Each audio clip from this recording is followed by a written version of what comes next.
She's the former UFC bantamweight champion of the world, a truly major crossover sensation whose highest highs were just about as noteworthy as her lowest lows. Ronda Rousey was a true sensation during her best days in the sport, a force of nature in the cage due to her uncanny ability to make her opponents look like they had no business being in there with her. But over the last few years, the Rowdy One has made her fair share of enemies. This is why UFC fighters hate Ronda Rousey. Juliana Pena.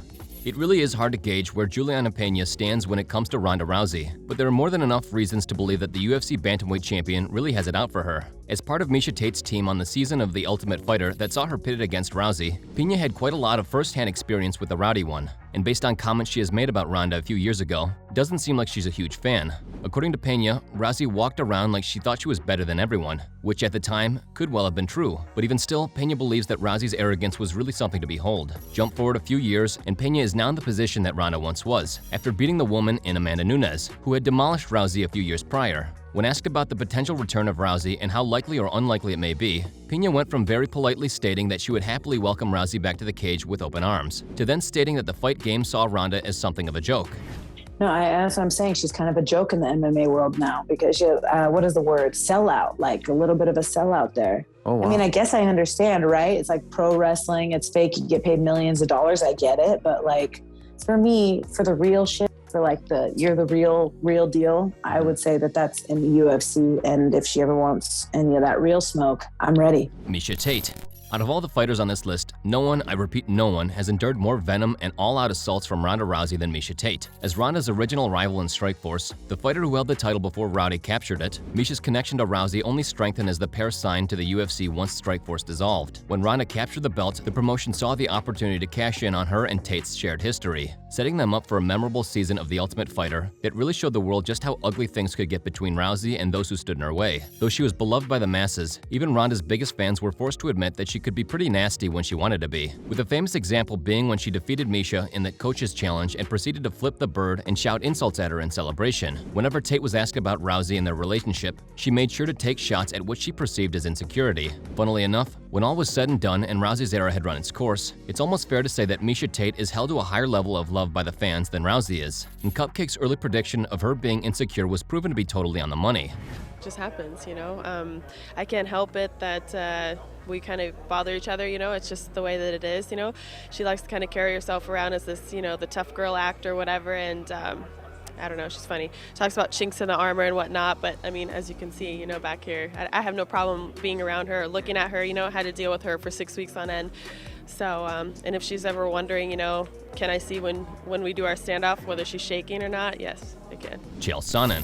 Chael Sonnen is one of those truly media-savvy fighters who knows exactly how to get his message out in the exact form that he wants it. Look up any compilation of Chael expertly dealing with the media, and you'll know exactly what we mean. So when Sonnen heard Ronda Rousey's extremely over-the-top and misguided reaction to a simple question from the media, asking whether she would be willing to return to MMA, or to quote it directly, if she would go back in time, her response was truly strange. As Chael puts it, the question was asking whether Rousey would even consider going back in time, not time traveling. But of course, the famously irritable Ronda took it up the wrong way, leading to one awkward encounter. Sonnen clearly disapproved, and it was not the first time he has been critical of Rousey's media handling over the years. And as one of the greatest trash talkers and interview subjects in the history of mixed martial arts, it's pretty fair to say that Chael Sonnen knows a thing or two about working with the media, and how to spot a total dud when it happens. His words were, "Would you go back in time?" Which is how she chose to troll him and say, "No, I cannot go back in time." I didn't think it was that hot of a piece. I didn't think it was good, bad, or indifferent. I did find it a little bit annoying, like, hey, the host is doing you a favor by having you on, considering you're jumping around in the fake ring in Roddy Piper's clothes. I mean, this is a sports show, and you don't do sports, so maybe give the guy a little bit of slack. Colby Covington. For someone like Colby Covington, who was never afraid to take shots at anyone, for any reason, Ronda Rousey would seem like an easy target, a simple way to ensure that you'll get clicks and keep yourself as relevant as possible. But surprisingly enough, Colby in general has been pretty complimentary of the former UFC star. However, on one occasion, shortly after Rousey's first appearance in the WWE, Covington went on the offensive, accusing Rousey of marking out and making the UFC and its fighters look bad. Colby himself has made no secret of the fact that he would like to take a shot at the world of professional wrestling, but he was certainly somewhat offended by how Rousey chose to pursue her new career. Now, of course, whether he actually feels this strongly or is just hamming it up for the cameras is anyone's guess, but as far as Rousey is concerned, it's pretty clear that she lost a fan in the welterweight contender. It'll be the Ronda that we all know from the UFC, the one that, gets in girls' faces and, creates controversy and drama. But, she's acting like a mark, and she's really ruined it for UFC fighters, and she's giving us a bad name, and it sucks because I look forward to crossing over to WWE in the near future. Paige VanZant. The names Ronda Rousey and Paige VanZant shouldn't really be brought in the same conversation. Paige, of course, fights at both 115 and 125 pounds, while Ronda has never left 135. But after Paige decided to make the perfect normal decision to congratulate Holly Holm on her victory over Rousey at UFC 193, to say that Ronda saw red would be an understatement. According to Miesha Tate, who relayed the story to Joe Rogan on a memorable episode of his Joe Rogan Experience podcast, Ronda and Paige were both attending an event. Paige decided that she would like to meet Rousey and, who knows, maybe even get a picture with her. When Ronda's management very strongly hinted that VanZant should stay away from their client, something seemed off. According to Tate, Rousey ended up finding Paige regardless and proceeded to unload a firestorm of insults at her because of the simple fact that she congratulated her opponent, Holly Holm, after UFC 193. Paige supposedly stood her ground, telling Ronda that she is free to congratulate whoever she wants. But man, this story really does paint Ronda Rousey as an incredible sore loser, doesn't it? She's like, we were at a shoot, and she's like, I was trying to find her so we could get a picture, and the Reebok people were like, don't ask Ronda for a picture. And she's like, why? And they're like, just stay away from Ronda, don't ask her for a picture. She's like, okay. And I guess Ronda came later that day and like seeked her out and just like cussed her out. Ronda came up and was like, fuck you, you fair weather bitch, how dare you cross me, blah blah blah. She's like, cross you? What are you talking about? And she's like, you congratulated Holly Holm for beating me, so fuck you, you fucking fair weather 115 pound. Like, it was just like, went off on Paige. Remember, if you're enjoying our content and want to see more, be sure to leave a like before subscribing to the channel so you don't miss any of our weekly uploads. Amanda Nunes.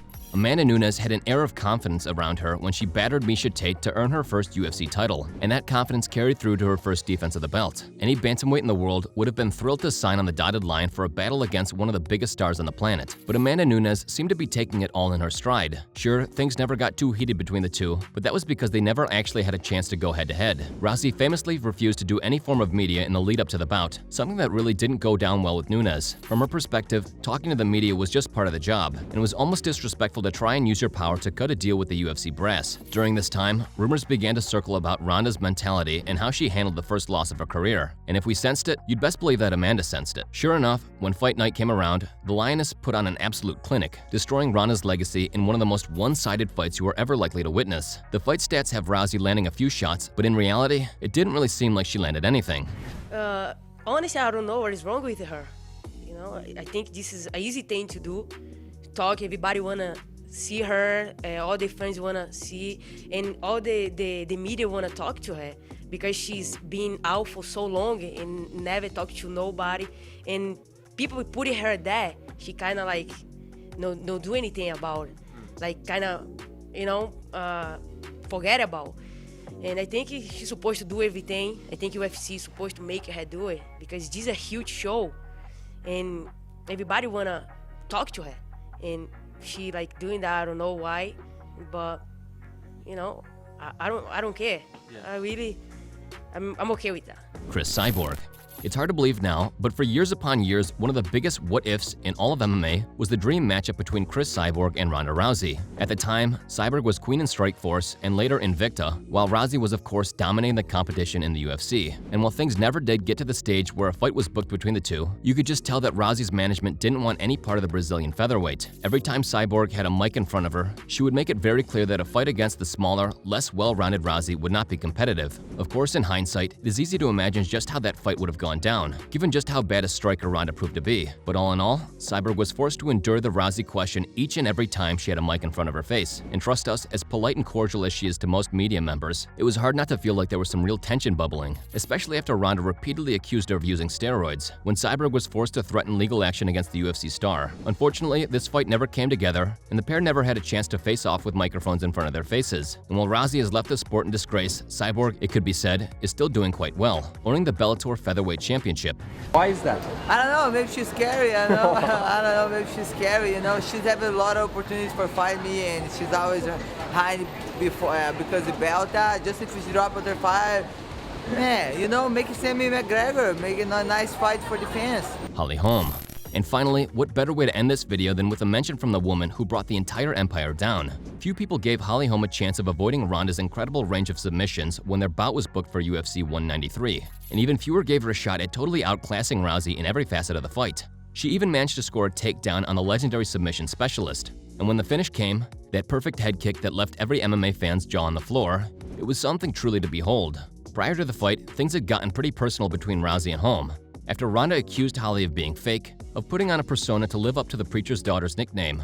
Holm, to her credit, kept things professional, even though her rival was trying to destroy her character in front of a global audience. And like any great competitor, she let her actions speak louder than her words, proving her superiority over Rousey in what was truly one of the all-time great upset victories. Sure, Holly has had her fair share of ups and downs inside the cage, but it's pretty clear to see that Ronda made a big mistake when making an enemy of the preacher's daughter. Whether her comments lit an extra fire under the title challenger or not is anyone's guess, but the end result really did say it all. So I just wanted to place my hand on the outside, that was it. And I could tell that she got really frustrated and like that, and actually put her fist on my face, and I really didn't think that was called for at all. All I wanted to do was have my hand to the outside, and it was already frustrating her. And I really felt like all that sweetness and respect leading up to this point was really fake.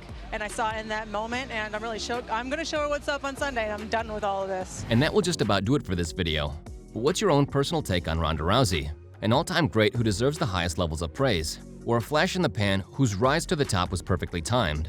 Again, if you enjoyed today's video and want to see more, be sure to leave a like and a comment before subscribing to the channel so you can stay up to date with all of our latest uploads. Thanks for watching.